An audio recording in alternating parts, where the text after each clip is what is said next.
ನಿಮ್ಮ ಮತ್ತು K L Rahul ನಡುವೆ ಒಂದು ಸ್ಪೆಷಲ್ ಬಾಂಡಿಂಗ್ ಇದೆ. ಸೊ ಆ ಬಾಂಡಿಂಗ್ ಬಗ್ಗೆ ಹೇಳ್ಬೋದಾ? ತುಂಬ ಚಿಕ್ಕ ಹುಡುಗನಿಂದ ನೀವು ಕೆ ಎಲ್ ರಾಹುಲ್ ಜೊತೆ ಇದ್ದೀರಾ, ಕೆ ಎಲ್ ರಾಹುಲ್ ಕೂಡ ನಿಮ್ಮ ಜೊತೆ ಅಷ್ಟೇ ಕ್ಲೋಸ್ ಆಗಿ ಒಂದು ತಂದೆ ಸಮಾನ ಇರುವಂಥ ನಿಮಗೆ ಅಷ್ಟೊಂದು ಗೌರವ ಕೊಡ್ತಾರೆ ಕೆ ಎಲ್ ರಾಹುಲ್. ಅದು ನಿಜವಾಗಿ ಹೇಳಬೇಕಾದ್ರೆ ನಾನು ಮಂಗಳೂರು, ನಮ್ಮ ತಂದೆ ತಾಯಿ ಮಂಗಳೂರಿನವರು, ಕಾರ್ಕಳ, ನಾನು ಮಂಗಳೂರಿನವನು. ಇದು ನಡೆದ ಘಟನೆ ಹೇಗೆ ಅಂತ ಹೇಳಿದ್ರೆ, ಕೆ ಎಲ್ ರಾಹುಲ್ದು ಒಂದು ದಿನ ನಾನು KSAಗೆ ಬಂದು ಸೆಕ್ರೆಟ್ರಿ ರೂಮ್ ಒಳಗೆ ಹೋದೆ. ಸನತ್ ಅಂತ ಮಾಜಿ ರಣಜಿ ಆಟಗಾರ, ಕರ್ನಾಟಕದ ಕೋಚ್ ಆಗಿದ್ದರು. ಅವರು ಕಾರ್ಯದರ್ಶಿ ರೂಮ್ನಲ್ಲಿ ಬ್ರಿಜೇಶ್ ಪಟೇಲ್ ಅವರೊಟ್ಟಿಗೆ ಕೂತ್ಕೊಂಡು, ಸುಧಾಕರ್ ರಾವ್ ಇದರಲ್ಲಿ ಮೇನ್ ಸ್ಟೇಡಿಯಂನಲ್ಲಿ ಆಗ ಅಂಡರ್ 13 ಇತ್ತು, ಈಗ 14 ವರ್ಷ, ಆಗ ಅಂಡರ್ 13 ಇತ್ತು. ಕರ್ನಾಟಕ ತಮಿಳುನಾಡು ಮ್ಯಾಚ್ ನಡೀತಾ ಇತ್ತು. ನಾನು ಆಗ ತಾನೇ ಮಧ್ಯಾಹ್ನ 2:30-3 ಗಂಟೆ ಸ್ಟೇಡಿಯಂ ಬಂದೆ. ಸನತ್ ಕರೆದ್ರು, ಹೋದೆ. ಕಾರ್ಯದರ್ಶಿ ರೂಮ್ನಲ್ಲಿ Brijesh Patel sir, assistant secretary Sudhakar Rao, Sanath ಕೂತಿದ್ರು. ಕೂತ್ಕೊಂಡು ಮ್ಯಾಚ್ ನೋಡ್ತಾಯಿದ್ರು. ನಾನು ಹೋಗಿ ಕೂತ್ಕೊಂಡೆ. ಕೆ ಎಲ್ ರಾಹುಲ್ಲು 63 ರನ್ನಲ್ಲಿ ಬ್ಯಾಟಿಂಗ್ ಆಡ್ತಾಯಿದ್ದ.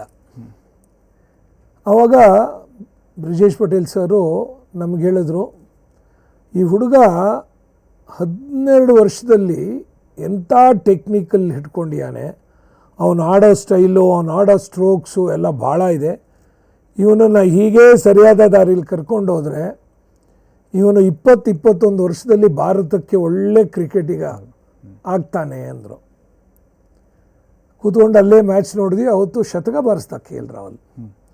ಹಾಗೇನೋ ಮಾತಾಡುವಾಗ ಕೆ ಎಲ್ ರಾಹುಲ್ ಅವ್ರ ತಂದೆ NITK ಸುರತ್ಕಲ್ ಡೀನ್ ಆಗಿದ್ದರು, ತಾಯಿ ಮಂಗಳೂರು ಯೂನಿವರ್ಸಿಟಿನಲ್ಲಿ ಹಿಸ್ಟ್ರಿ ಪ್ರೊಫೆಸರ್ ಆಗಿದ್ದರು. ಆಗ ನನಗೆ ಬ್ರಿಜೇಶ್ ಸರ್ ಹೇಳಿದರು, see man, he is from Mangalore, your countryman, so look at him, do something good for him, he'll definitely play for India ಅಂದರು. ಈಗ ನೋಡಿದೆ, ಉತ್ತಮವಾದ ಇನ್ನಿಂಗ್ಸ್, ಒಳ್ಳೆ ಹುಡುಗ. ಆ ಮ್ಯಾಚ್ ಮುಗ್ದ ಮೇಲೆ ಅವನು ಸಿಕ್ಕದ. ಬ್ರಿಜೇಶ್ ಸರ್ ಕರೆಸಿದ್ರು ಕಂಗ್ರ್ಯಾಚುಲೇಟ್ ಮಾಡೋಕ್ಕೆ. ಆವಾಗ ನಾ ಫಸ್ಟ್ ಅವನಿಗೆ ಕೇಳಿದೆ, ತುಳು ಬರ್ತದಾ ಕೇಳಿದೆ. ತುಳು ಬರ್ತದೆ ಸರ್ ಅಂದ. ಆಮೇಲೆ ನಾನು ತುಳುನಲ್ಲೇ ಮಾತಾಡಿಸಿದೆ, ಅವನು ತುಳುನಲ್ಲಿ ಕನೆಕ್ಟ್ ಆಗ್ಬಿಟ್ರಿ ನೀವು. ತುಳುನಲ್ಲಿ ಮಾತಾಡಿಸಿದೆ, ಅವನು ತುಳುನಲ್ಲಿ ಮಾತಾಡ್ದ. ಕೊನೆಗೆ ಹೇಳಿದೆ, ನಿನ್ನ ಕ್ರಿಕೆಟು, ನೀನು ಹೊಡೆದ ಶತಕ ಭಾರಿ ನನಗೆ ಸಂತೋಷ ಆಗಿದೆ. ನಿನಗೆ ಯಾವುದೇ ಥರ ಸಪೋರ್ಟು, KSA ಬಿಟ್ಟು ನಿನಗೇನು ಬೇಕು ನಾನಿದ್ದೀನಿ, ನಾನು ಮಾಡ್ತೀನಿ ಅಂತ ಅವನಿಗೊಂದು ಭರವಸೆ ಕೊಟ್ಟೆ. ನೀನು ಮೇಲೆ ನಿನ್ನ ಡ್ರೀಮ್ ಏನಿದೆ ನೀನು ಸಾಧನೆ ಮಾಡ್ತೀಯ, ನಾನು 24 ಗಂಟೆ 365 ದಿನ ನಿನ್ನ ಸಪೋರ್ಟ್ನಲ್ಲಿ ಇದ್ದೀನಿ ಅಂದೆ. 1-2 ವರ್ಷ ಆಡ್ದ. ಆಮೇಲೆ ಲೀಗ್ ಮ್ಯಾಚ್ ಆಡೋಕ್ಕೆ ಬರ್ತಾಯಿದ್ದ, 2 ಡೇ ಲೀಗು. ಸೊ ಶನಿವಾರ ಬೆಳಿಗ್ಗೆ ಬರೋನು, ಮ್ಯಾಚ್ ಆಡೋನು, ನಮ್ಮೊಟ್ಟಿಗಿರೋನು, ಭಾನುವಾರ ಲೀಗ್ ಮುಗಿಸ್ಕೊಂಡು ಹೋಗ್ತಾಯಿದ್ದ. 10th ಸ್ಟ್ಯಾಂಡರ್ಡ್ ಆದಮೇಲೆ ಅವನಿಗೆ ಹೇಳಿದೆ, ಬೆಂಗಳೂರು ಬಂದುಬಿಡು, ಇಲ್ಲಿ ನಿನ್ನ ಕ್ರಿಕೆಟು ಶುರು ಮಾಡ್ಕೋ ಅಂತ ಹೇಳಿದೆ. ಆಗ ಅವ್ರ ತಂದೆ ತಾಯಿ ಹೇಗೆ ಅಂತಿದ್ರು. ಬಂದ, ನಮ್ಮೊಟ್ಟಿಗೆ ಬೆರೆತ, ನಮ್ಮ ಫ್ಯಾಮಿಲಿ ಒಟ್ಟಿಗೆ ತುಂಬ ಕ್ಲೋಸ್ ಆದ. ನಮ್ಮ ತಂದೆ ತಾಯಿ, ನನ್ನ ಮಿಸ್ಸಸ್ ಒಟ್ಟಿಗೆ, ನಮ್ಮ ಅಣ್ಣ ಅತ್ತಿಗೆ ಮಗನೊಟ್ಟಿಗೆ ನಿಮ್ಮನೇಲಿ ಇರ್ತಾ ಇದ್ರು. ಮನೆ ಮಗನಾಗೇ ಇದ್ದ ಅವನು. ಹಾಗೆ ಇದ್ದು ಅಲ್ಲೇ ನಾನು NCAಗೆ ಹೋಗುವಾಗ ಅವನು ನನ್ನೊಟ್ಟಿಗೆ ಬರ್ತಾಯಿದ್ದ. NCAನಲ್ಲಿ ಅವನಿಗೊಂದು ವಿಕೆಟ್ ಮಾಡಿಕೊಡ್ತಾ ಇದ್ದೆ ಪ್ರಾಕ್ಟೀಸ್ ಮಾಡೋಕ್ಕೆ. ಈಗ ಭಾರತ ತಂಡದಲ್ಲಿ ಥ್ರೋ ಡೌನ್ ಸ್ಪೆಷಲಿಸ್ಟು ರಾಘವೇಂದ್ರ ಅಂತಿದ್ದಾನೆ. ಅವನು ನಮ್ಮ NCAನಲ್ಲಿ ನಾನು ಕರ್ಕೊಂಬಂದಿದ್ದೆ. ಅವನಿಗೆ ಥ್ರೋ ಡೌನ್ಸ್ ಮಾಡ್ತಾ ಇದ್ದಾಗ, ಥ್ರೋ ಡೌನ್ಸ್ ಮಾಡಿ ಕ್ಯಾಚ್ ಪ್ರಾಕ್ಟೀಸು, ಫೀಲ್ಡಿಂಗ್ ಪ್ರಾಕ್ಟೀಸ್ ಎಲ್ಲ ಮಾಡಿಸ್ತಾ ಇದ್ದ ಅವನಿಗೆ. ಅನಂತರ ಅವನು ಹಾಗೆ ಡೈಲಿ ನಾ ಬಂದಾಗೆಲ್ಲ NCA ಬರೋದು, ಬೆಳಿಗ್ಗೆ ಪ್ರಾಕ್ಟೀಸ್ ಮಾಡೋನು, ಮನೆಯಿಂದ ಊಟ ಬರೋದು. NCAನಲ್ಲಿ ನಾವು ಇಬ್ಬರು ಊಟ ಮಾಡ್ತಾಯಿದ್ವಿ. ಅಲ್ಲೇ ಮಲ್ಕೊಳ್ಳೋನು, ಫಿಸಿಯೋ ರೂಮ್ಗೆ ಹೋಗಿ ಫಿಸಿಯೋ ಟೇಬಲ್ ಮೇಲೆ ಮಲ್ಕೊಳ್ಳೋನು. ತಿರುಗಿ ಸಂಜೆ ಇನ್ನೂ 1 ಗಂಟೆ ನೆಟ್ಸ್ ಮಾಡಿ, ಕ್ಯಾಚ್ ಪ್ರಾಕ್ಟೀಸ್ ಮಾಡಿ, ಸ್ವಿಮ್ಮಿಂಗ್ ಮಾಡಿ, ಕೆಲವೊಮ್ಮೆ ನಾನು ರಾತ್ರಿ NCAಯಿಂದ 8 ಗಂಟೆಗೆ ಹೋಗ್ತಾಯಿದ್ದೆ. ಅವನು ಬಂದು ನನ್ನ ಲ್ಯಾಪ್ಟಾಪ್ನಲ್ಲಿ ಕೂತ್ಕೊಂಡು ಯಾವುದೋ ಕ್ರಿಕೆಟ್ ಮ್ಯಾಚ್ ಎಲ್ಲ ನೋಡಿ ಕೆಲವು ಸಲ ಅಲ್ಲೇ ಮಲ್ಗೋನು. ನಾನು ಮತ್ತೆ 30 FC ಕರ್ಕೊಂಡು ಹೋಗ್ತಾಯಿದ್ದೆ ಮನೆಗೆ. ಹಾಗೆ ಒಂದು ಮಗನಾಗೆ ನನಗೆ ಬೆಳೆದು ಎತ್ತರಕ್ಕಾಗಿ ಇವತ್ತು ಇಂಡಿಯಾದೊಂದು ಲೆಜೆಂಡ್ ಆಗಿದ್ದಾನೆ. ರಾಹುಲ್ ಅಷ್ಟೇ ಹಾರ್ಡ್ ವರ್ಕ್ ಮಾಡಿದ್ರು, ಬಟ್ ಅಷ್ಟೇ ಕಾನ್ಸಂಟ್ರೇಷನ್ ಇತ್ತು, ಬೇರೆ ಯಾವ ಕಡೆನೂ ಅವ್ರ ಕಾನ್ಸಂಟ್ರೇಷನ್ ಹೋಗಲಿಲ್ಲ. ನಿಜ ಹೇಳ್ಬೇಕಂದ್ರೆ ರಾಹುಲ್ ದಿ ಗ್ರೇಟ್ ಅಂತಲೇ ಹೇಳ್ತೇನೆ. ಯಾಕಂದರೆ ಅವ್ರು ಪಟ್ಟಿರೋ ಶ್ರಮಕ್ಕೆ ಇವತ್ತು ಅವ್ರು ಇಂಡಿಯನ್ ಟೀಮಲ್ಲಿ ಆಡ್ತಾ ಇದ್ದಾರೆ. ಸೊ ಅವರ ಒಂದು ಸಕ್ಸಸ್ಸಲ್ಲಿ ನಿಮ್ಮದು ಕೂಡ ಒಂದು ಅವ್ರ ತಂದೆ ತಾಯಿ ಇರ್ಬೋದು, ಅವ್ರ ಕೋಚ್ ಇರ್ಬೋದು, ಜೊತೆಗೆ ಮೆಂಟರ್ ಆಗಿ ನೀವು ತಂದೆ ಸ್ಥಾನದಲ್ಲಿ ನಿಂತು ನಿಮಗೂ ಕೂಡ ನಾನು ನಿಜವಾಗಿ ಹೇಳ್ಬೇಕಾದ್ರೆ ಯಾವುದೋ ಒಬ್ಬ ಪ್ಲೇಯರು ಭಾರತಕ್ಕೆ ಆಡಿದ್ರೆ ಎಷ್ಟೋ ಜನ ನನ್ನ ವಿರುದ್ಧವಾಗಿ ಹೇಳ್ತಾರೆ, ಆ ಕ್ರೆಡಿಟ್ನ ಯಾರೂ ತೊಗೊಳ್ಬಾರ್ದು. ಇಂಗ್ಲೀಷ್ನಲ್ಲಿ ಒಂದು ಸೇಯಿಂಗ್ ಇದೆ, you can take the horse to the river but you can make it drink. ಹಾಗೆ ಒಬ್ಬ ಕ್ರಿಕೆಟರಿಗೆ ನಾವು ಏನೆಲ್ಲ ವ್ಯವಸ್ಥೆ ಬೇಕು, ಏನೆಲ್ಲ ಮಾಡಬೇಕು ಮಾಡ್ಬೋದು. ಆದರೆ 10 ಕ್ರಿಕೆಟ್ರಿಗೆ ಮಾಡಿದ್ರೆ 10 ಕ್ರಿಕೆಟ್ರು ಇಂಡಿಯಾ ಆಡ್ತಾರೆ ಅಂತ ಭರೋಸೆ ಇಲ್ಲ. ಕರೆಕ್ಟ್. ನಾನು ಹೇಳ್ತೀನಿ, ಯಾವತ್ತೂ ಯಾರ್ದು, ನಾನು ಇವತ್ತಿಗೂ ಹೇಳ್ತೀನಿ, ಎಷ್ಟೋ ಜನ ಬಂದು ನನಗೆ K L Rahul legend, you are the man behind it. ನಾನು ಹೇಳಿದೆ, I am not man behind it. ನಿಜ ಹೇಳ್ಬೇಕಾದ್ರೆ I am not man behind it. ಆ ಹುಡುಗ ಗ್ರೇಟ್ನೆಸ್ಸು ಯಾಕೆ ಅಂತ ಹೇಳಿದ್ರೆ, ಒಳ್ಳೇದು ಯಾವುದು ಕೆಟ್ಟದ್ದು ಯಾವುದು ಅಂತ ನಾವು ಹೇಳಿದ್ನ ಅವನು ಸೀರಿಯಸ್ ಆಗಿ ತಗೊಂಡ, ಅದನ್ನು ತಗೊಂಡು ಅವನ ಜೀವನದಲ್ಲಿ ಅದನ್ನು ಅಳವಡಿಕೆ ಮಾಡಿಕೊಂಡು ಅವನು ಆ ಎತ್ತರಕ್ಕೆ ಹೋದ. ಕೆಲವು ಕ್ರಿಕೆಟರ್ಸ್ ನಾನು ಹೆಸರು ಹೇಳೋಕ್ಕೆ ಇಷ್ಟಪಡಲ್ಲ, ಭಾಳಷ್ಟು ಟ್ಯಾಲೆಂಟ್ ಇತ್ತು, ನಾನು ಪ್ರಯತ್ನ ಮಾಡಿದೆ, ಆಡಿದ್ರು, ರಣಜಿ ಆಡಿದ್ರು ಕೆಲವರು ರಣಜಿ ಆಡಲಿಲ್ಲ. ಆದರೆ ಅವರಿಗೆ ಮೈಂಡ್ಸೆಟ್ಟು ಬೇರೆ ಇತ್ತು. ಆದರೆ ಇವನಿಗೆ ನಾನು ಇಂಡಿಯಾ ಆಡಲೇಬೇಕು, ನನಗಿಷ್ಟು ಟ್ಯಾಲೆಂಟ್ ಇದೆ ಅಂತ ಹೇಳಿದ್ದಾರೆ ಅಂತ ಒಂದು ಅವನಲ್ಲಿ ಬಂದಿದ್ದಕ್ಕೆ ಅವನು ದೇಶ ಆಡಿದ ಹೊರತು ಇವತ್ತಿಗೂ ಯಾರೂ ಕ್ರೆಡಿಟ್ ತೊಗೊಳಕ್ಕೆ. ಕ್ರೆಡಿಟ್ ಕೆ ಎಲ್ ರಾಹುಲ್ ಕೊಡಬೇಕಾದ್ರೆ ತಂದೆ ತಾಯಿ ದೇವರು. ಇಲ್ಲ, ನಾವು ನೋಡಿದ್ದೀವಿ ಏನಂದರೆ ಕೆ ಎಲ್ ರಾಹುಲ್ ಆರಂಭಿಕ ದಿನಗಳಲ್ಲಿ ಏನು ಯಂಗ್ಸ್ಟರ್ ಇದ್ದರು, ಅವ್ರ ಡೆಡಿಕೇಶನ್ನ ಕೂಡ ನಾನು ನೋಡಿದ್ದೀನಿ. ಇವತ್ತು ಏನು ಡೆಡಿಕೇಶನ್ ಇದೆಯೋ ರಾಹುಲ್ದು, ಆವತ್ತು ಕೂಡ ಅದೇ ಡೆಡಿಕೇಶನ್. ಚಿನ್ನಸ್ವಾಮಿ ಸ್ಟೇಡಿಯಂ ಬರ್ತಾಯಿದ್ರು, ಪ್ರಾಕ್ಟೀಸ್ ಮಾಡ್ತಾಯಿದ್ರು, NCAಯಲ್ಲಿ ಇರ್ತಾಯಿದ್ರು, ಪ್ರಾಕ್ಟೀಸ್ ಮಾಡ್ತಾಯಿದ್ರು. ಬಟ್ ನಾನು ಎಲ್ಲೂ ಕೂಡ ರಾಹುಲ್ನ ನಾನು ಬೇರೆ ಕಡೆ ನೋಡಲೇ ಇಲ್ಲ. ಪ್ರಾಕ್ಟೀಸ್ ಪ್ರಾಕ್ಟೀಸ್ ಪ್ರಾಕ್ಟೀಸ್, ಇಷ್ಟೇ ರಾಹುಲ್.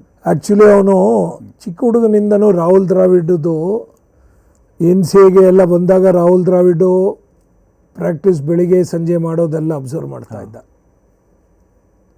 ಹಾಗಾಗಿ ಅವನು ದ್ರಾವಿಡ್ ಅಷ್ಟು ಎಫರ್ಟ್ ಹಾಕ್ತಾಯಿದ್ರೆ ನಾನು ಅಷ್ಟು ಎಫರ್ಟ್ ಹಾಕಲೇಬೇಕು ಜೀವನದಲ್ಲಿ, ಇಲ್ಲಾಂದರೆ ಸಾಧನೆ ಮಾಡೋಕ್ಕಾಗಲ್ಲ ಅಂತ ಅವನಲ್ಲಿತ್ತು. ನಾನು ಕೆಲವೊಮ್ಮೆ ಬೆಳಿಗ್ಗೆ 2.5 ಅವರ್ ಬ್ಯಾಟಿಂಗ್ ಆಡಿದ್ಯಾ, ಸಂಜೆ ಇನ್ನೂ 1.5 ಅವರು ಬೇಡ ಸಾಕು ಅಂತೇಳಿದ್ರೆ, you have shown me the way, it is my choice, the ball is in my court NCA light off ಅಂತ ಹೇಳಿ ಅವನು ಪ್ರಾಕ್ಟೀಸ್ ಮಾಡ್ತಾ ಇದ್ದ. ಮತ್ತೆ ತಿಳ್ಕೊಂಡೆ ಬಿಟ್ಬಿಡೋಣ ಅವನ್ನ ಅಂತ. ಅವನು ಕೆರಿಯರ್ನಲ್ಲಿ ಭಾಳಷ್ಟು ಕೋಚ್ಗಳು ಬಂದಿದ್ದಾರೆ, ಅವನಿಗೆ ಹೇಳ್ಕೊಟ್ಟಿದ್ದಾರೆ. ನಾನು ಇವತ್ತೂ ಭಾಳಷ್ಟು ನನ್ನ ಪ್ಲೇಯರ್ಸ್ಗೆ ಹೇಳ್ತೀನಿ, ಎಲ್ಲಿ ಯಾರಾದರೂ ನಿನಗೆ ಕೇಳಿದ್ರೆ, ರಾಹುಲ್ಗೂ ಹೇಳಿದ್ದೀನಿ ಇವತ್ತಿಗೂ, ನೆವರ್ ಪಿಕ್ ಎನಿ ನೇಮ್ಸ್. ಯಾವುದೇ ಇಂಟರ್ವ್ಯೂನಲ್ಲಿ ನಾನು ಹುಡುಗರಿಗೆ ಹೇಳೋದು, ತಂದೆ ತಾಯಿ ನಿಮ್ಮ ಕ್ರಿಕೆಟ್ ಕೆರಿಯರ್ ಮೊದಲನೇ ಗುರು. ಯಾರು ನಿಮಗೆ ಬ್ಯಾಟ್ ಇಡ್ಸೋಕ್ಕೆ ಪ್ರಯತ್ನ ಮಾಡಿದ್ರು, ಬಾಲ್ ಹಿಡಿಯೋಕ್ಕೆ ಪ್ರಯತ್ನ ಮಾಡಿದ್ರು, ಅವ್ರ ಹೆಸರು ತೆಗೀರಿ. ಮತ್ತು ನಿಮಗೆ ಅಂಡರ್-14, ಅಂಡರ್-16, ಅಂಡರ್-19, ಅಂಡರ್-23 ಕೋಚಸ್ ಬಂದೇ ಬರ್ತಾ ಇರ್ತಾರೆ. ನೀವು ಒಬ್ಬರನ್ನ ಹೇಳಿಲ್ಲ ಅಂದರೆ ಅದು ಸರಿ ಹೋಗಲ್ಲ. ಮತ್ತು ಸೆಲೆಕ್ಟರ್ಸ್ಗಳು ಬೇಕು ರೋಲು. ಅವ್ರು ನಿಮ್ಮನ್ನು ಆಯ್ಕೆ ಮಾಡಿದ್ರೆ ಒಬ್ಬ ಕೋಚ್ ನಿಮಗೆ ಕೊಡ್ತಾನೆ. ಅವ್ರು ಆಯ್ಕೆನೇ ಮಾಡಲಿಲ್ಲ ಅಂದರೆ ನಿಮಗೆ ಕೋಚಿಂಗ್ ಯಾರೇ ಕೋಚ್ ಕೊಟ್ಟರು ಏನೂ ಪ್ರಯೋಜನ ಆಗ. ಈ ವಿಷಯದಲ್ಲಿ ಯಾರೇ ಹುಡುಗ ರಣಜಿ 10 ವರ್ಷ ಆಡಲಿ, ಭಾರತಕ್ಕೆ ಆಡಲಿ, credit should go only to the player and their parents. Definitely. ನಾನು ನೋಡಿ, ಈಗ ನೀವು ರಾಹುಲ್ ಇರ್ಬೋದು, ಶ್ರೇಯಸ್ ಗೋಪಾಲ್ ಇರ್ಬೋದು, ಅಭಿಮನ್ಯು, ಮಿಥುನ್ ಇರ್ಬೋದು, ಅಭಿಲಾಷ್ ಶೆಟ್ಟಿ ಕೂಡ ಇರ್ಬೋದು, ಜೊತೆಗೆ ಮಯಾಂಕ್ ಅಗರ್ವಾಲ್, ಸಾಕಷ್ಟು ಪ್ಲೇಯರ್ಸ್ನ ನಾವು ನೋಡಿದ್ವಿ. ನಿಮ್ಮ ಜೊತೆ ತುಂಬ ಕ್ಲೋಸ್ ಬಾಂಡಿಂಗ್ ಇತ್ತು, ನಿಮ್ಮನ್ನ ಬೇರೆ ಲೆವೆಲಲ್ಲೇ ನೋಡಿರೋವಂಥ ಪ್ಲೇಯರ್ಸ್. ಮತ್ತು ಬೇರೆ ನಾನು ಇಬ್ಬರ ಹೆಸರು ಹೇಳ್ತೀನಿ. ಒಂದು ರಾಘವೇಂದ್ರ, ಮತ್ತಿನ್ನೊಂದು ವಿಡಿಯೋ ಅನಲಿಸ್ಟ್. ಅವ್ರ ಹೆಸರು ಹೇಳ್ಬೇಕು ಎಲ್ಲೋ ಗೊತ್ತಿಲ್ಲ. ರಾಘುಗೆ ಥ್ರೋಡೌನ್ ಸ್ಪೆಷಲಿಸ್ಟ್ಗೆ ನೀವು ತುಂಬ ಹೆಲ್ಪ್ ಮಾಡಿದ್ದೀರಾ. ಜೊತೆಗೆ ಒಬ್ಬ ಸಾಮಾನ್ಯ ಹೌಸ್ ಕೀಪಿಂಗ್ ಹುಡುಗ ಇವತ್ತು ವಿಡಿಯೋ ಅನಲಿಸ್ಟ್ ಆಗಿದ್ದಾನೆ. ಸೊ ರಿಯಲಿ ಗ್ರೇಟ್ ಅಂತಲೇ ಹೇಳ್ತೀನಿ. ಸೊ ಅವರ ಎಫರ್ಟ್ ಇರ್ಬೋದು, ನಿಮ್ಮ ಒಂದು ಏನು ನೀವು ತೋರಿಸಿರೋಂಥ ಒಂದು ದಾರಿ ಇರ್ಬೋದು. ಸೊ ಅದ್ರ ಬಗ್ಗೆ ಹೇಳ್ಬೋದು, ಅವರಿಬ್ಬರ ಬಗ್ಗೆ ಹೇಳ್ಬೋದಣ್ಣ. ಅಲ್ಲ, ನಿಜವಾಗಿ ಹೇಳಬೇಕಾದ್ರೆ ಒಬ್ಬ ಹುಡುಗನಲ್ಲಿ ಒಂದು ಹುಡುಗಿಯಲ್ಲಿ ಏನು ಪ್ರತಿಭೆ ಇದೆ, ಅವರಿಗೆ ಯಾವುದು ಮಾರ್ಗವನ್ನು ಅವ್ರು ಇಷ್ಟಪಡ್ತಾರೆ ಅಂತ ಒಂದು ನಾವು ನುರಿತರೆ ಅದಕ್ಕೆ ನಾವು ಅವರಿಗೆ ಪ್ರೋತ್ಸಾಹ ಮಾಡಬೇಕು. ರಾಘವೇಂದ್ರ ಆ್ಯಕ್ಚುಲಿ ಕ್ರಿಕೆಟರ್ ಆಗಬೇಕು ಅಂತಲೇ ಮನೆ ಬಿಟ್ಟು ಬಂದವನು. ಹೌದು. ಆಗಲಿಲ್ಲ, ಕೊನೆಗೆ ಕೋಚ್ ಆಗಲಿಕ್ಕೆ ಹೋದ, ಅದು ಆಗಲಿಲ್ಲ. ಥ್ರೋ ಡೌನ್ ಸ್ಪೆಷಲಿಸ್ಟ್ ಆಗಿ ಬಂದ, ಕರ್ನಾಟಕಕ್ಕೆ ಇದು ಮಾಡ್ದ. ಇನ್ಸಿಎಗೆ ಬೇಕಿತ್ತು, ಆಗ ಡೇ ವಾಟ್ಮೋರ್ಗೆ ಹೇಳಿ ಅವನನ್ನು ಇನ್ಸಿಎಗೂ ಕರೆಸ್ಕೊಂಡೆ. ಅವನು ಪಟ್ಟ ಶ್ರಮ ಇವತ್ತು ಅದಕ್ಕೆ ಅವನಿಗೆ ಆ ಕೀರ್ತಿ, ಆ ಹೆಸರು ಇವತ್ತು ಬಂದಿರೋದು. ಸಚಿನ್ ತೆಂಡೂಲ್ಕರ್ ಅಂತೂ ರಾಘವೇಂದ್ರ ಬೇಕೇ ಬೇಕು ಅಂತಾರೆ. ವಿರಾಟ್ ಕೊಹ್ಲಿನೂ ಇವತ್ತು ಹೇಳ್ತಾರೆ, ಕೆ ಎಲ್ ರಾಹುಲ್, ಯಾರೇ ಕೇಳಿದ್ರು ಇವತ್ತು ರಾಘವೇಂದ್ರ ಬೇಡ ಅಂತ ಹೇಳೋ ಮನುಷ್ಯ ಇಲ್ಲ. ಹಾಗೆ ವಿಡಿಯೋನಲಿಸ್ಟು ಕಿರಣ್ ಅಂತ, ಅವನು ನಮ್ಮ KSL ಇದ್ದ, ಅವನನ್ನು NCA ಕರ್ಕೊಂಡೆ. ಒಂದು ದಿನ ನಾನು 8 ಗಂಟೆ ಮನೆಗೆ ಹೋಗುವಾಗ ಮೇಲ್ಗಡೆ ನಾವು ಒಂದು 4-5 ಕಂಪ್ಯೂಟರ್ಸ್ NCAನಲ್ಲಿ ಇಟ್ಟಿದ್ವಿ. ಈ NCA ಕ್ಯಾಂಪ್ ಆದಾಗ ಬೇರೆ ರಾಜ್ಯದಿಂದ ಬಂದ ಹುಡುಗರಿಗೆ ಈವ್ನಿಂಗ್ ಟೈಮ್ಸ್ ಚಾಟಿಂಗ್ ಮಾಡೋಕ್ಕೆ ಅಲ್ಲ. ಈ ಹುಡುಗ ಅದನ್ನು ಮಾಡ್ತಾಯಿದ್ದ. ಒಂದಿನ ಮನೆ ಹೊರಡುವಾಗ ನಾನು ಸೆಕ್ಯೂರಿಟಿ ಕೇಳಿದೆ, ಏನು ಮೇಲ್ಗಡೆ ಲೈಟ್ ಆನ್ ಇದೆ? ಸರ್, ಆ ಹುಡುಗ ಕಂಪ್ಯೂಟರ್ನಲ್ಲಿ ಇದು ಮಾಡ್ತಾನೆ. ಏನು ಮಾಡ್ತಾನೆ ಸರ್? ಅವ್ನು ಫೇಸ್ಬುಕ್ಕು, ಇಂಟರ್ನೆಟ್ ಎಲ್ಲ ಯೂಸ್ ಮಾಡ್ತಾನೆ. ನಾನು ಮೇಲೆ ಹೋಗಿ ನೋಡಿದ್ರೆ ಭಾಳ ಒಂದು ಇದರಲ್ಲಿ ಅವನು ಕಂಪ್ಯೂಟರ್ನ ಹ್ಯಾಂಡಲ್ ಮಾಡ್ತಾಯಿದ್ದ. ಬಟ್ NCL ಏನು ಕೆಲಸ ಮಾಡ್ತಾಯಿದ್ದ? ಹೌಸ್ ಕೀಪಿಂಗ್ನಲ್ಲಿದ್ದ ಅವನು. ಆಗ ಅವನಿಗೆ ನಾನು ನೆಕ್ಸ್ಟ್ ಡೇ ರೂಮಿಗೆ ಕರೆಸ್ದೆ. ನಿನಗೆ ಅವನು ನೀವು ಮೊಬೈಲ್ ಓಪನ್ ಮಾಡಿಕೊಟ್ರೆ ಅದನ್ನು ಫುಲ್ಲು ಅಸೆಂಬಲ್ ಮಾಡ್ತಾನೆ, ಅಷ್ಟು ಬುದ್ಧಿ ಇತ್ತು ಹುಡುಗನಿಗೆ. ಕಂಪ್ಯೂಟರ್ ನಾಲೆಜು ಸಿಕ್ಕಾಬಟ್ಟೆ ಇತ್ತು. ನೆಕ್ಸ್ಟ್ ಡೇ ನಾನು ಕರೆದು ಹೇಳಿದೆ, ನೀನು ಇಷ್ಟೆಲ್ಲ ಗೊತ್ತಿದ್ದವನು, ನೀನು ಹೌಸ್ ಕೀಪಿಂಗ್ ಕೆಲಸ ಮಾಡೋದ್ರಲ್ಲಿ ಅರ್ಥ ಇಲ್ಲ, ಕಂಪ್ಯೂಟರ್ ಕೋರ್ಸ್ ಮಾಡು. ನಮ್ಮ NCAಲಿರೋ ವಿಡಿಯೋ ಅನಲಿಸ್ಟ್ ಒಟ್ಟಿಗೆ ಕ್ಯಾಮ್ರಾ ಹೇಗೆ ಆಪ್ರೇಟ್ ಮಾಡೋದು, recording, bowlers action, batsman action ಹೇಗೆ ಅಂತ ಕಲಿ, ಕಂಪ್ಯೂಟರ್ ಕೋರ್ಸ್ ಮಾಡು. ನನಗೆ ಕಂಪ್ಯೂಟರ್ ಕೋರ್ಸ್ ಮಾಡೋಕ್ಕೆ ಅಫೋರ್ಡ್ ಮಾಡೋಕ್ಕಾಗಲ್ಲ ಅಂದ. ಈ ಒಬ್ಬ ಮನುಷ್ಯ ಇದ್ದ ನಿನಗೆ ಅಂಥೇಳಿ ಅವನು ಒಂದು ಕಂಪ್ಯೂಟರ್ ಕೋರ್ಸ್ ಮಾಡ್ದ, A ಗ್ರೇಡ್ನಲ್ಲಿ ಪಾಸ್ ಆದ. ಅಷ್ಟೊತ್ತಿಗೆ ನಮ್ಮ NCA ವಿಡಿಯೋ ಅನಲಿಸ್ಟಿಗೆ ಕೇಳಿದೆ, ಅವರು ಇದೆಲ್ಲ ಮಾಡಿದ್ರೆ ಈ ಹುಡುಗನಿಗೆ ನಾಳೆ ಕ್ರಿಕೆಟ್ ಬಿಟ್ಟು ಹೊರಗೆ ಹೋದರೆ, ಅವನು ಒಂದು ಸಾಫ್ಟ್ವೇರ್ ಕಂಪ್ನಿಲ ಎಲ್ಲೋ ಕಾಲ್ ಸೆಂಟರ್ನಲ್ಲಿ ಕೆಲಸ ಮಾಡಿ ಜೀವನ ಮಾಡಬೇಕು, ಈ ಹುಡುಗನಿಗಿರೋ ಇಂಟ್ರೆಸ್ಟು, ಅದಕ್ಕೆ ಏನೇನು ಕಲಿಬೇಕು ಅಂದಾಗ ಅವನೊಂದಷ್ಟು ಕೊಟ್ಟ. ಈ ಹುಡುಗ ಅದನ್ನು ಹೋಗಿ ಆ ಕೋರ್ಸ್ ಮಾಡಿ ಕಲಿತ ಮೇಲೆ ಮಾತಾಡಿ ಅವನಿಗೆ ಅಸಿಸ್ಟೆಂಟ್ ವಿಡಿಯೋ ಅನಲಿಸ್ಟ್ ಅಂಥೇಳಿ ವಿಡಿಯೋ ಅನಲಿಸ್ಟ್ಗಳಿಗಿದ್ದು ಅವನದು ಫುಲ್ಲು ಟ್ರೈನಿಂಗ್ ತೊಗೊಂಡು ಇವತ್ತು ವಿಡಿಯೋ ಅನಲಿಸ್ಟ್ ಆಗಿದ್ದಾನೆ. ನಿಜ, ಅದು ಅವನು ತೋರಿಸಿರೋ ಇಂಟ್ರೆಸ್ಟು. ಅವನು ಇಲ್ಲ ನನಗಿದೆಲ್ಲ ಬೇಡ ಅಂತ ಹೇಳಿದ್ರೆ ಅವನು ಇವತ್ತು ವಿಡಿಯೋ ಅನಲಿಸ್ಟ್ ಆಗ್ತಾ ಇದ್ನೋ ಇಲ್ಲೋ. ಬಟ್ ರಾಘು ಮಾಡಿರುವಂಥ ಹಾರ್ಡ್ ವರ್ಕ್ ಇರ್ಬೋದು, ಮತ್ತು ಕಿರಣ್ ಬಗ್ಗೆ ನೀವು ಹೇಳ್ದಂತಿರ್ಬೋದು, ನಿಜ ಇವರಿಬ್ಬರು ಮಾಡಿದಂಥ ಸಾಧನೆ ನಿಜ ಹ್ಯಾಟ್ಸ್ ಆಫ್ ಹೇಳಲೇಬೇಕು.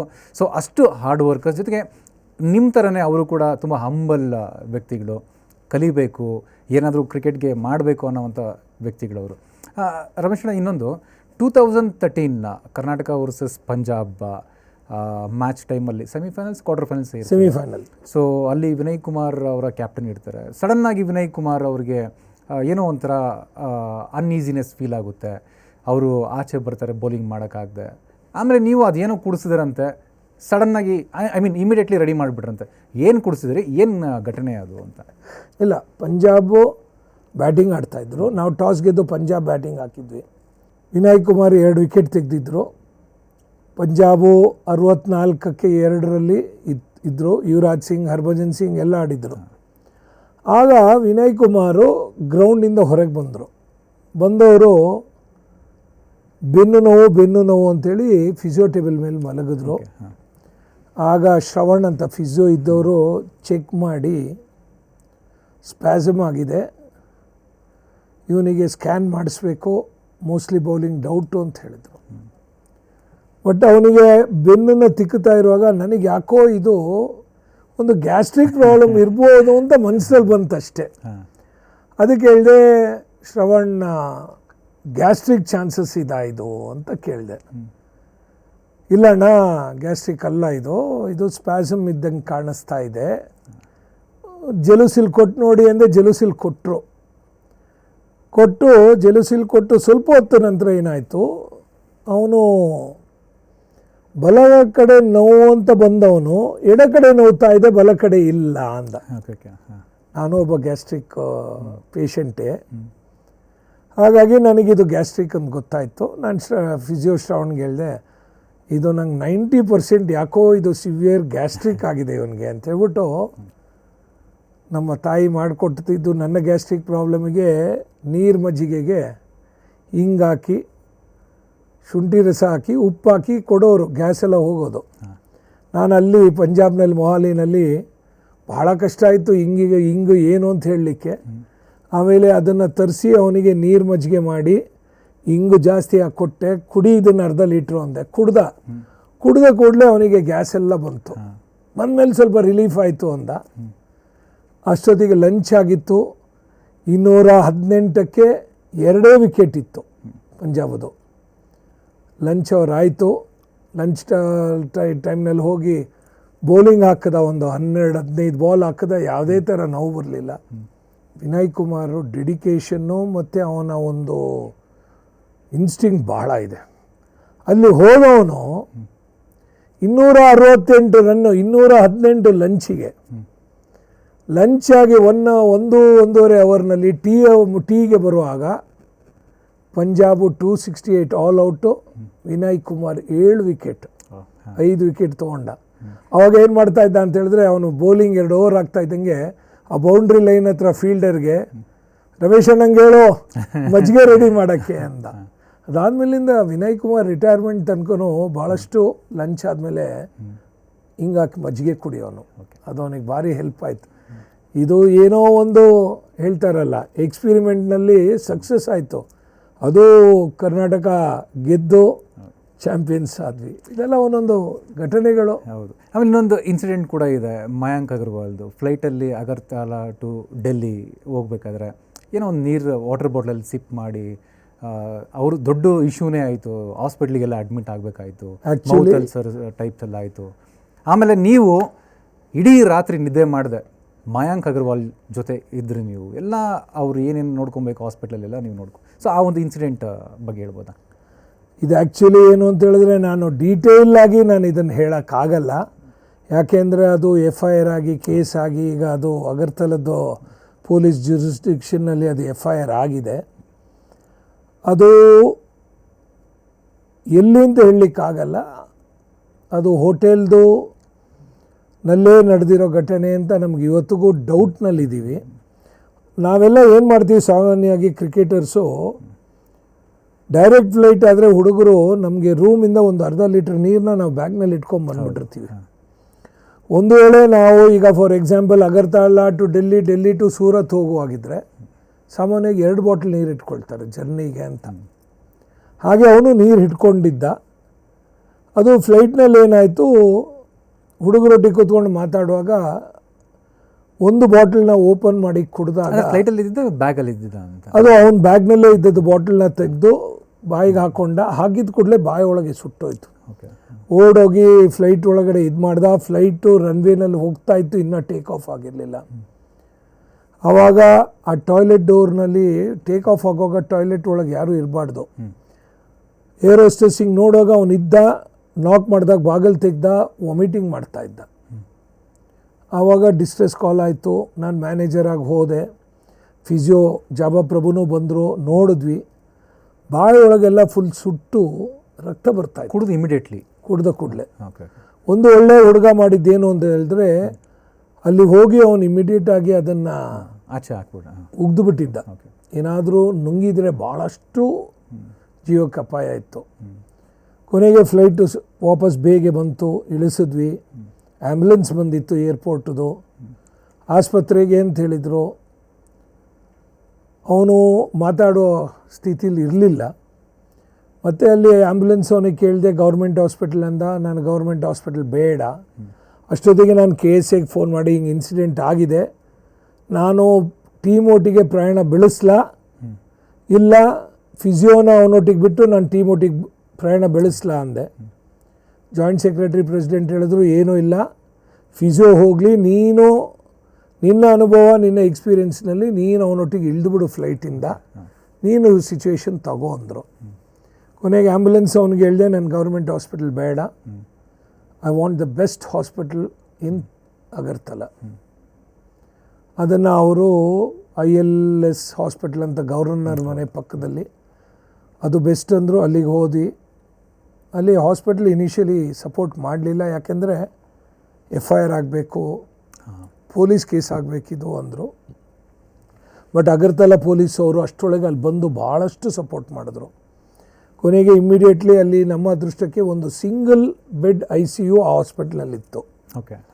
ಸೊ ಅವ್ರು ಹೇಳಿದ್ರು ಸಿಂಗಲ್ ಬೆಡ್ ICU. ನಾನು ಹೇಳಿದೆ ನೋ ಪ್ರಾಬ್ಲಮ್, ಹಾಕಿ. ಎಕ್ಸ್ಪೆನ್ಸಿವ್ ಅಂದರು. ನಾನು ಹೇಳಿದೆ ದುಡ್ಡು ಇಂಪಾರ್ಟೆಂಟ್ ಇಲ್ಲ, ನನಗೆ ಈ ಹುಡುಗ ಬೇಗ ರಿಕವರ್ ಆಗಬೇಕು, ಯಾವುದೇ ತೊಂದರೆ ಅಪಾಯ ಜೀವಕ್ಕೆ ಆಗಬಾರ್ದು ಅಂದೆ. ಎಲ್ಲ ಟಾಪ್ ಡಾಕ್ಟರ್ಸ್ನ ಕರೆಸಿದ್ವಿ, ಎಲ್ಲ ಆಯಿತು, ನೋಡಿದ್ವಿ. ಇದು ಎಲ್ಲೋ ಹೊರಗಡೆ ಬಂತು ಸುದ್ದಿ, TV ನಲ್ಲೆಲ್ಲ ಹಾಕ್ಲಿಕ್ಕೆ ಶುರು ಮಾಡಿದ್ರು. ತುಂಬ ಇಂಡಿಯಾ ಪ್ಲೇಯರ್ಸ್ ನನಗೆ ಫೋನ್ ಮಾಡೋಕ್ಕೆ ಸ್ಟಾರ್ಟ್ ಮಾಡಿದ್ರು, KSA ಮ್ಯಾನೇಜ್ಮೆಂಟ್ ಫೋನ್ ಮಾಡೋಕ್ಕೆ ಸ್ಟಾರ್ಟ್ ಮಾಡಿದ್ರು. ಕರ್ನಾಟಕ ಪ್ಲೇಯರ್ಸು ಡೆಲ್ಲಿಲೇ ಲ್ಯಾಂಡ್ ಆದರು, ಅಲ್ಲಿ ನೋಡ್ತಾ ಇದ್ದಾರೆ, ಸೂರತ್ ಫ್ಲೈಟ್ ಹತ್ತೋ ಮೊದಲು TV ಬರ್ತಾಯಿದೆ. ಹೀಗೆ ಭಾಳಷ್ಟು ಫೋನ್ ಬರ್ತಾಯಿತ್ತು. ನನಗೆ ಫೋನ್ ಅಟೆಂಡ್ ಮಾಡೋಕ್ಕೂ ಆಗಲ್ಲ, ಬಿಡೋಕ್ಕಾಗಲ್ಲ. ಅಲ್ಲಿ ನಮಗೆ SP ಒಬ್ಬರು ಬೆಂಗಳೂರಿನವರಿದ್ದಾರೆ, ಕಿರಣ್ ಅಂತೇಳಿ, ಬಹಳಷ್ಟು ಸಹಾಯ ಮಾಡಿದ್ರು. ಅವರು ಮಾಡಿದ್ದು ಸಹಾಯ ಉಪಕಾರ ನಾನು ಇವತ್ತೂ ಮರೆಯಲ್ಲ. ಬಂದರು ಡಾಕ್ಟ್ರು ಬೇರೆ, ಅವರು ಡಾಕ್ಟರ್ ಕಿರಣ್ ಅಂತ ಬಸವನಗುಡಿಯವರು, SP ಆಗಿ MBBS ಮಾಡಿ ಪೊಲೀಸ್ IPS ಮಾಡಿ ಅಲ್ಲಿಗೆ ಪೋಸ್ಟಿಂಗ್ ಆಗಿ ಅಗರ್ತಲದಲ್ಲಿದ್ದಾರೆ. ಅವರು ಬಂದರು, ಇಂಗ್ಲೀಷ್ ಹಿಂದಿ ಕೌನ್ಸಾ ಭಾಷಾ ಅಂದರು. ಇಂಗ್ಲೀಷ್ ಹಿಂದಿ ಕನ್ನಡ ಮಾಲೂಮೇ ಅಂದರು. ಮಾಲೂಮೇ ಅಂದೆ. ಮಾತಾಡ್ರಿ ಕನ್ನಡದಲ್ಲಿ, ನಾನು ಕನ್ನಡದವನು ಅಂತ ಹೇಳಿದಾಗ ನನಗೆ ಅಂಥ ಊರಿನಲ್ಲಿ ಒಂದು ಗೊತ್ತಿಲ್ಲದಿರೋ ಊರಲ್ಲಿ ಯಾರೋ, ಅದು SP ಬೇರೆ, ಬಹಳಷ್ಟು ಸಹಾಯ ಮಾಡಿದ್ರು.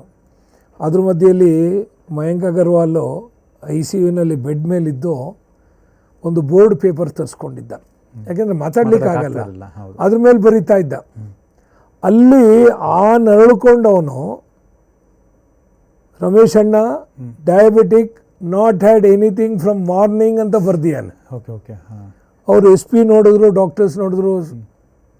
ಅವರು ಸರ್ ಮನೆಯಿಂದ ನನ್ನ ಮಿಸ್ಸಸ್ಗೆ ಹೇಳಿ, ಅವಳು ಕರ್ನಾಟಕದವಳೆ, ಅನ್ನ ಸಾಂಬಾರು ರಸಮ್ ಮಾಡಿಸ್ತೀನಿ ಅಂದರು. ಬೇಡ, 10:30 11 ರಾತ್ರಿ ಬೇಡ ಅಂತೇಳಿ ಪಾಪ ಅವರು ಎಲ್ಲೋ ಒಳ್ಳೆ ಹೋಟ್ಲಿಂದ ನಂಗೆ ಊಟ ತರಿಸಿದ್ರಲ್ಲಿ. ನಿಮಗೆ ಮಾಯಾಂಗೆ ಕನ್ಸರ್ನು, ಮಾಯಾಂಕ್ಗೆ ನಮಗಿತ್ತು. ನೆಕ್ಸ್ಟ್ ಡೇ ಬೆಳಿಗ್ಗೆ ಹುಡುಗ ಸ್ವಲ್ಪ ಭಯಂಕರ ವಿಲ್ ಪವರ್ ಅವನು ಭಯಂಕರ ಇದೆ. ಅವನು ಸುಮಾರು 11 ಗಂಟೆಗೆ ನೀರು ಕೊಡು ಅಂದ. ಆಗ್ತದ ಅಂದೆ. ಹ್ಞೂ ಅಂದ. ಒಂದು ಗ್ಲಾಸ್ ನೀರು ಕುಡ್ದ. ನೀನು ಹೊಟ್ಟೆಯಲ್ಲಿ ಏನೂ ಇಲ್ಲ ಕಣೋ, ಡ್ರಿಪ್ಸ್ ಬಿಟ್ಟು ಜ್ಯೂಸ್ ಕುಡಿ ಅಂದೆ.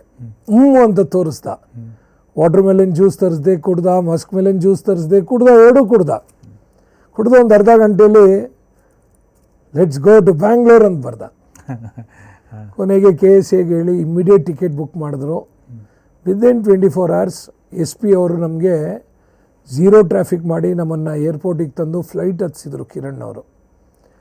ಅಲ್ಲಿಂದ ಬೆಂಗಳೂರು ಬಂದು ಅವ್ರ ತಂದೆ ತಾಯಿ ಅವ್ರ ಮಿಸ್ಸಸ್ಗೆ ಹ್ಯಾಂಡ್ ಓವರ್ ಮಾಡಿ 3 ದಿನ ಆದಮೇಲೆ ಫುಲ್ಲಿ ರಿಕವರ್ಡ್ ಮಯಾಂಕ್ ಅಂತ ಹೇಳಿದಾಗ ಅದರಷ್ಟು ಆನಂದ ಇಲ್ಲ. ನೀವು ಒಬ್ಬ ಮ್ಯಾನೇಜರ್ ಆಗಿ ನೀವು ಮಾಡಿರೋಂಥ ಕೆಲಸ ಒಂದು ರಿಯಲಿ ಹೇಳ್ಬೇಕಂದ್ರೆ ಒಂದು ಥ್ಯಾಂಕ್ಲೆಸ್ ಜಾಬೇ ಅಂತ. ಎಷ್ಟು ಮಾಡಿದ್ರೂ ಸಾಕಾಗಲ್ಲ. ಬಟ್ ನಿಮಗಿರೋಂಥ ಪ್ಯಾಷನ್, ಲವ್ ಟುವರ್ಡ್ಸ್ ಕ್ರಿಕೆಟ್ ಇದೆಯಲ್ವಾ, ಅದನ್ನು ಕೂಡ ಯಾವ ಕ್ರಿಕೆಟರ್ ಕೂಡ ಮರೆಯಲ್ಲ. ಆ ಕ್ರಿಕೆಟರ್ ಸ್ಟಾರ್ಟಿಂಗಿಂದ ಏನು ರಿಟೈರ್ಮೆಂಟ್ ಸ್ಟೇಜ್ವರೆಗೂ ಡೆಫಿನೆಟ್ಲಿ ನಿಮ್ಮನ್ನು ನೆನೆಸ್ಕೊತಾರೆ. ಅಂದರೆ ನನಗೆ ಒಂದು ಡೌಟ್ ಇದೆ ನನಗೆ. ನೀವು ಸಾಕಷ್ಟು ಎಕ್ಸ್ಪೀರಿಯನ್ಸ್ ಇದೆ, ನೀವು ಸಾಕಷ್ಟು ಜೊತೆ ವರ್ಷಗಳ ಕಾಲ ಟೀಮ್ ಜೊತೆ ಇದ್ದೀರಾ. ಈ ಟೀಮಲ್ಲಿ ರಾಜಕೀಯ ಅನ್ನೋದೇನೋ ನಡೀತದ? ಇಲ್ಲಿ ಸೀನಿಯರ್ಸ್ ಜೂನಿಯರ್ಸ್ ಅಂತ ಏನಾದರೂ ನಡೆಯುತ್ತಾ? ಈ ಒಂದು ಕ್ಯೂರಿಯಾಸಿಟಿ ಇದೆ ಕೇಳಬೇಕು ಅಂತ. ಸಾಮಾನ್ಯವಾಗಿ ನಡೆಯಲ್ಲ. ಅದು ಕೆಲವು ರಾಜ್ಯದಲ್ಲಿ ಇರ್ಬೋದು, ಅದು ಕೆಲವು ರಾಜ್ಯ ಬೇರೆ ರಾಜ್ಯದ ಟೀಮ್ನಲ್ಲಿ ಇರ್ಬೋದು. ನನ್ನ 10 ವರ್ಷದ ಅನುಭವದಲ್ಲಿ ಪಾಲಿಟಿಕ್ಸ್, ರಾಜಕೀಯ ಅಂತ ಟೀಮ್ನಲ್ಲಿ ಇಲ್ಲ.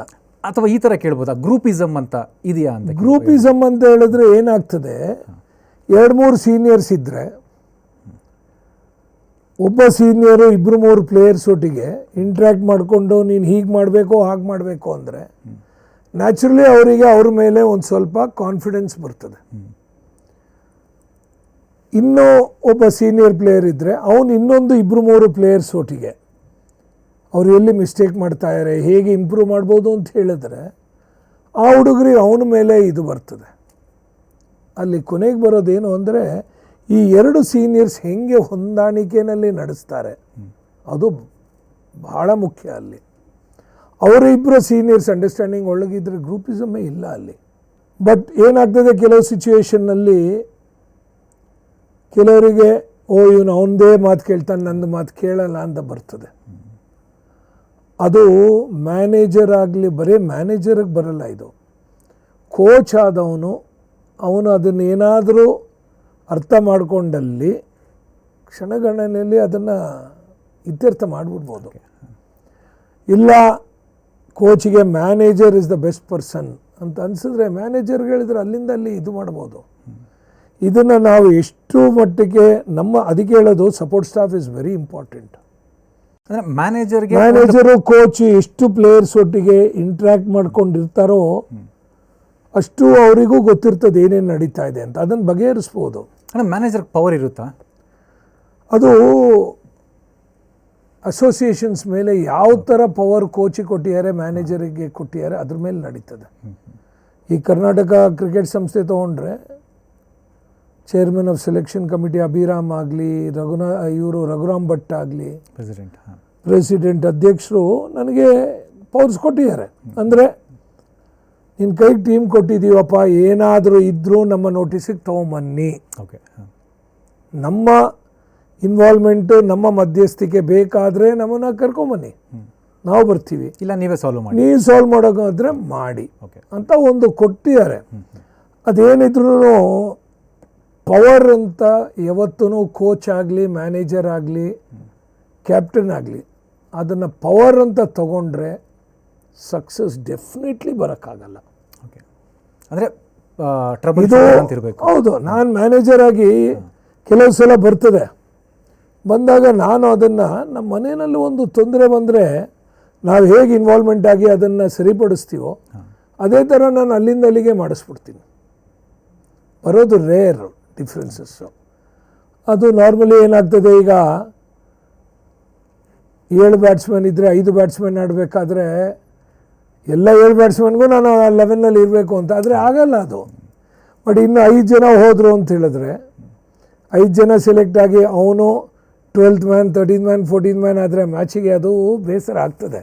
ಮ್ಯಾಚ್ ದಿನ ಬೆಳಿಗ್ಗೆ ಇನಿಷಿಯಲಿ 1 or 2 hours ಅವ್ರಿಗೂ ಆ ನೀರು ಎತ್ಕೊಂಡು ಹೋಗೋದಾಗಲಿ, ಒಬ್ಬ ಹೊರಗಡೆ ಬಂದರೆ ಫೀಲ್ಡಿಂಗ್ ಮಾಡೋಕ್ಕೆ, ಅದು ಇಂಡಿಯಾ ಕರ್ನಾಟಕ ಅಂತಲ್ಲ, ಪ್ರಪಂಚದಲ್ಲಿ ಎಲ್ಲ ಕಡೆಯಲ್ಲೂ ಅವ್ರಿಗೊಂಥರ ಆ ಸ್ಪಿರಿಟ್ ಇರಲ್ಲ. ನಾನು ಆಡಬೇಕಾಗಿತ್ತು, ನಾನು ಹೋಗಿ ನೀರು ಕೊಡಬೇಕಾ ಅಂತ ಇರ್ತದೆ. ಅದನ್ನು ಕೋಚ್ ಮತ್ತು ಮ್ಯಾನೇಜರು ಅದನ್ನು ನುರಿತು ಅದನ್ನು ಹೇಗೆ ಸರಿಪಡಿಸ್ತಾರೋ ಅದನ್ನು ತರಿಸ್ಬೇಕು. ಅಣ್ಣ, ಈಗ ನೋಡಿ, ನಿಮಗೆ ಕಾಶ್ಮೀರಿಂದ ಕನ್ಯಾಕುಮಾರಿವರೆಗೂ ಹೈ ಕಾಂಟ್ಯಾಕ್ಟ್ಸ್ ಇದೆ ಅದು ಕ್ರಿಕೆಟ್ ಅಸೋಸಿಯೇಷನ್ಸಲ್ಲಿ. ನೀವೇನು ಹೇಳಿದ್ರೂ ಟಕ್ ಅಂತ ಕೆಲಸ ಆಗುತ್ತೆ. ನೀವು ಮೋರ್ ದೆನ್ 25 years ಈ ಒಂದು ಕ್ರಿಕೆಟಲ್ಲಿ ಇದ್ದೀರಾ, ಸೇವೆ ಸಲ್ಲಿಸಿದ್ದೀರಾ. ನೀವು ಚೆರಿಷ್ ಮಾಡೋವಂಥ ಕೆಲವೊಂದು ಮೂಮೆಂಟ್ಸ್ ಬಗ್ಗೆ ಹೇಳ್ಬೋದಾ? ಯಾವುದನ್ನು ನೀವು ತುಂಬ ನೆನೆಸ್ಕೊತೀರಿ ಈಗಲೂ? ಈ ಒಂದು ಇನ್ಸಿಡೆಂಟಪ್ಪ ನನ್ನ ಕರಿಯರ್ನಲ್ಲಿ ಒಂದು ತುಂಬ ಖುಷಿ ತರೋವಂಥ ಇನ್ಸಿಡೆಂಟ್, ಆ ಥರ ಇನ್ಸಿಡೆಂಟ್ ಏನಾದರೂ ನೆನಪಿದೆಯಾ ನಿಮಗೆ? ನನ್ನೆಲ್ಲ ಇನ್ಸಿಡೆಂಟು ನಾವು ಗೆದ್ದಿರೋದು. ಓಕೆ, ಅದೇ ನನಗೆ ಒಂದು ಸಂತೋಷ ತಂದಿರೋದು. 10 ವರ್ಷ ಕರ್ನಾಟಕ ರಣಜಿ ತಂಡದೊಟ್ಟಿಗೆ longest serving manager with more trophies, more than 10 trophies ನೀವು ಇರಬೇಕಾದ್ರೆ 12 ಟ್ರಾಫಿ 10 ವರ್ಷದಲ್ಲಿ. ಹೌದು, ಇದಕ್ಕೆ ನಂದೇನಿಲ್ಲ. ನಿಜವಾಗಿಯೂ ಹೇಳಬೇಕಾದ್ರೆ ನನ್ನ success is not because of Ramesh Rao or Ramesh ಅಣ್ಣ.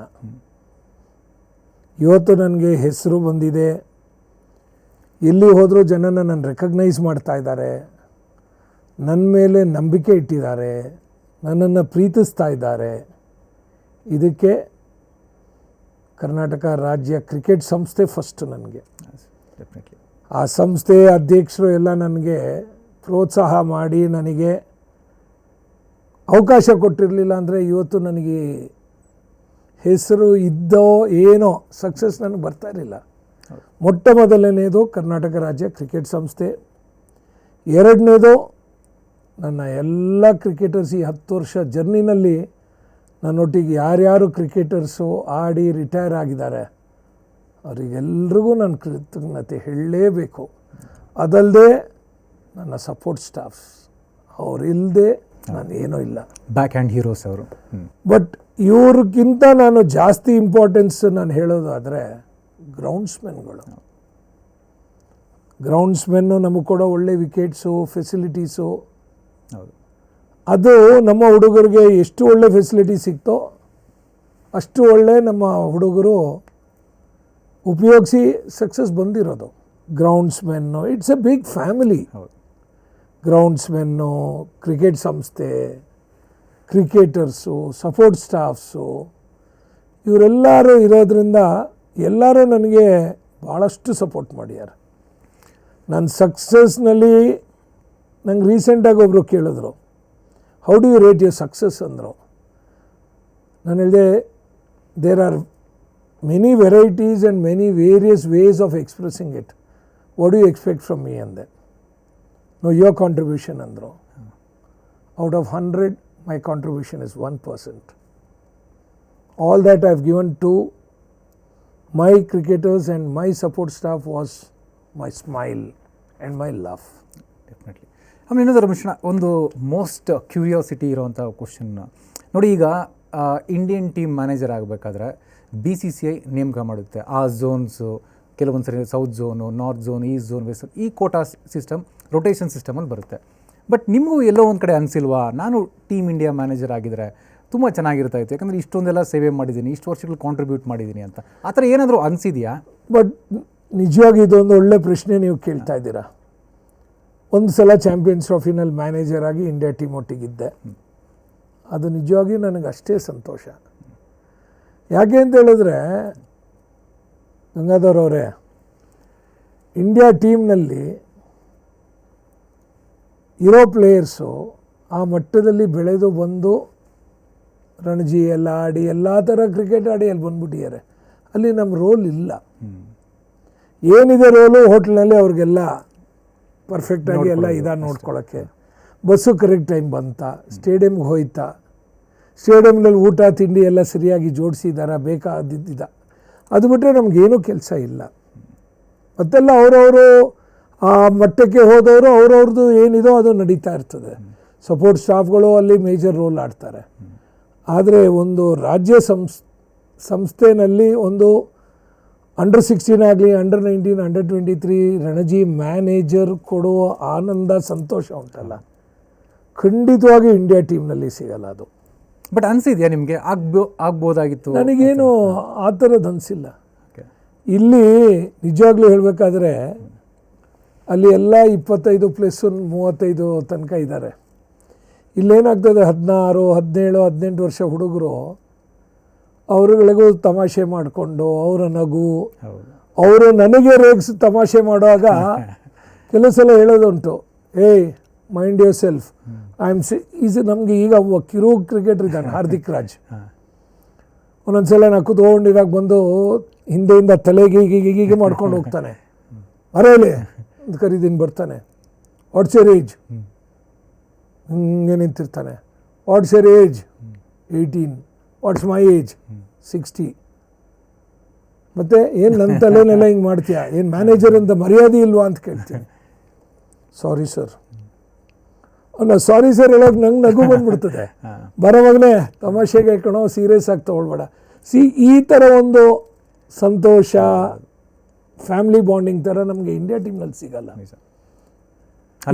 ಅವ್ರ ಪಾಡ್ ಅವ್ರು ಇರ್ತಾರೆ, ನಿಮ್ಮ ಪಾಡ್ ನೀವು ಇರ್ತಾರೆ, ಆ ಥರ ಇರುತ್ತೆ ಅಲ್ಲಿ. 19 ವರ್ಷ 23 ವರ್ಷ ರಣಜಿ ತಂಡದ ಮ್ಯಾನೇಜರ್ ನಿಜವಾಗಿಯೂ ನನ್ನ ಈ ಜನ್ಮದ ಪುಣ್ಯ ಅದು. ಅದರಲ್ಲೂ ನನಗೆ ಸಿಕ್ಕಿರೋ ಹುಡುಗರೆಲ್ಲರೂ ಉತ್ತಮವಾದ ಹುಡುಗರು. ರಮೇಶಣ್ಣ, ಥ್ಯಾಂಕ್ ಯು ಸೋ ಮಚ್. ನೀವು ಏನಂದರೆ ಇನ್ನೂ ಕ್ರಿಕೆಟ್ಗೆ ಸೇವೆ ಸಲ್ಲಿಸಿ ನಮ್ಮ ಕರ್ನಾಟಕ ಕ್ರಿಕೆಟ್, ನಮ್ಮ ಕರ್ನಾಟಕ ಟೀಮ್ ಜೊತೆ ಇರಿ. ಯಾಕೆಂದರೆ ನೀವು ಒಂದು ರೀತಿ ಟೀಮ್ಗೆ ಲಕ್ಕಿ ಅಂತಲೇ ಹೇಳ್ತೀನಿ. ಸೊ ನಿಮ್ಮ ಈ ಒಂದು ಸೇವೆ ಇನ್ನಷ್ಟು ದಿನಗಳ ಕಾಲ ಮುಂದುವರಿಲಿ, ದಿನಗಳಲ್ಲ ವರ್ಷಗಳ ಕಾಲ ಮುಂದುವರಿಲಿ ಅಂತ ನಾನು ಕೇಳ್ಕೊತೀನಿ. Thank you so much. So ನಮ್ಮ ನ್ಯೂಸ್ ಫಸ್ಟಿಗೆ ನೀವು ಇಂಟರ್ವ್ಯೂ ಕೊಟ್ಟಿದ್ದೀರಾ. Thank you so much and all the best ರಮೇಶಣ್ಣ. ಗಂಗಾಧರೇ, ನಂಗೆ ಇದೊಂದು ಅವಕಾಶ ಮಾಡಿಕೊಟ್ಟಿದ್ದಕ್ಕೆ ಥ್ಯಾಂಕ್ ಯು. ನನ್ನ 25 ವರ್ಷ 30 ವರ್ಷ ಜರ್ನಿನಲ್ಲಿ ಇವತ್ತಿಗೂ ಯಾವ ಪತ್ರಿಕೆಗಾಗಲಿ ಯಾವ ಮೀಡಿಯಾ ಚಾನಲಿಗೆ ನಾನು ಇಂಟರ್ವ್ಯೂ ಕೊಟ್ಟಿಲ್ಲ. ಇದು ನನ್ನ ಮೊಟ್ಟ ಮೊದಲನೆಯ ಜೀವನದ ಒಂದು ಇಂಟರ್ವ್ಯೂ ನಾನು ಕೊಡ್ತಾ ಇರೋದು. ನ್ಯೂಸ್ ಫಸ್ಟ್ ಸಂಸ್ಥೆಗೆ ನನ್ನ ಹೃತ್ಪೂರ್ವಕ ವಂದನೆಗಳು. ತುಂಬ thanks. Thank you so much. ಇದಾಗಿತ್ತು ಇವತ್ತಿನ ವಿಶೇಷ ಲೇಟೆಸ್ಟ್ ಕ್ರಿಕೆಟ್ ನ್ಯೂಸ್ ಮತ್ತು ಅಪ್ಡೇಟ್ಸ್ಗಾಗಿ ನೋಡ್ತಾ ಇರಿ ರನ್ ಭೂಮಿ ಪ್ರತಿದಿನ ಬೆಳಗ್ಗೆ 8:30ಕ್ಕೆ.